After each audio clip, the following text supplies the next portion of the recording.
I've always wondered this, that I enjoyed watching it. I will say that I didn't understand about half the things that were going on at a certain point in it, where you'd have to, like, now you can rewatch it and figure it out. Did you know everything that was going to happen and kind of get it all, or was it as much of a mystery to you guys as it was to everybody watching it? I was completely lost. I had no idea what I was doing. No, I'm kidding. I would just get my pages. They didn't give us scripts after a while. Scripts. No, we just got our own scenes. Your number was printed on your pages, you know, your own personal number. So I always got a full script. Well, excuse me. But I never knew from week to week really what was going to happen, and that was on purpose. We shouldn't. We shouldn't, as characters, know what's going to happen. I mean, you don't, do you? So when did you find out you were the guy? Like the day before we shot the reveal scene. You got to tell a story. It's a good story. Yeah, You got to tell a story. Oh yeah, well, I believe David recounts it in one of his books, this story, but he remembers it a little differently than I do. It was, we were nominated for like 14 Emmys that year, and we didn't win any of them. But we all went, and we all sat up in the balcony. Right. And made, and you guys won the Emmys that year.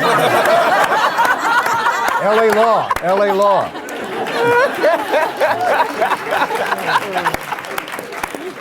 Yeah, and Corbin was sitting down in the orchestra, I think. he was like in the first or second row. We were way anyway. So this is like a couple of days before we're supposed to shoot the reveal scene of who really the killer of Laura Palmer is, or you realize who it is.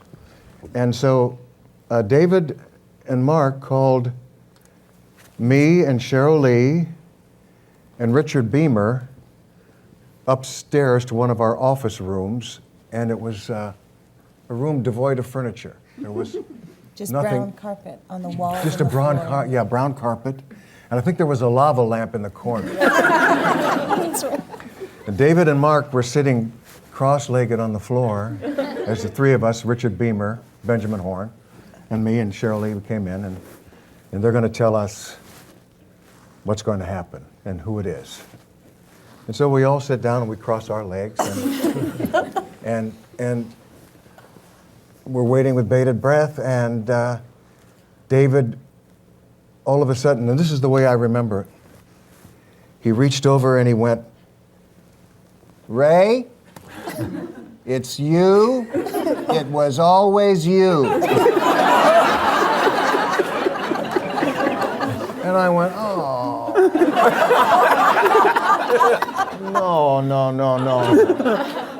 No, that I didn't want that to be me. I didn't want to leave town, number one. And I know if you murder somebody, you got to go. You got to die, or you go to jail or something, and you leave Twin Peaks. But secondly, I had a baby daughter at the time who was 2 or 3, and the whole idea of my character killing his own daughter just didn't rub me the right way. It was kind of anathema to me.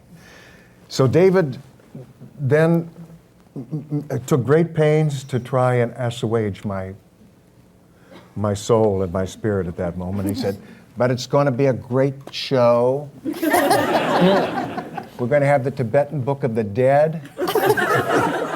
Cooper's going to read it to you. And you're going to see a great bright light. And at the end of it, you will see your daughter, Laura. And she will hold out her hands to you, and she will forgive you." And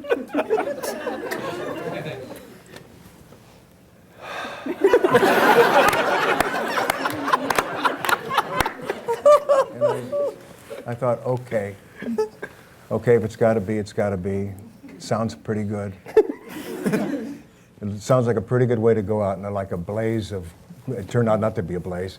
The sprinklers were on, and it was going right into my eyes and mouth, and I could hardly talk. But it was a memorable show, and that was the story of how I found out about Leland Palmer.